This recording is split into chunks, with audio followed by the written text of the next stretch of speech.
Да, в Казахстане сейчас больше идет упор вкладов в реальный сектор экономики, то есть не сырьевой, а обрабатывающий сектор. Поэтому здесь идет, это уже государственная политика, которая, наверное, уже еще при Назарбаеве началась, индустриализация 4.0.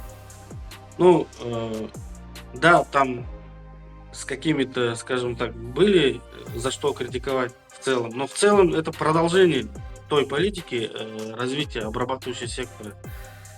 Вот. Потом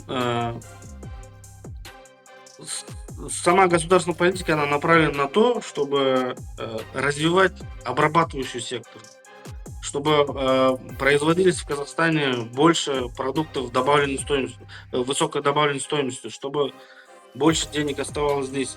И в целом, когда вот в Самарканде встречались лидерами Евросоюза, там лидеры Евросоюза тоже отмечали, что они пришли с предложением, чтобы больше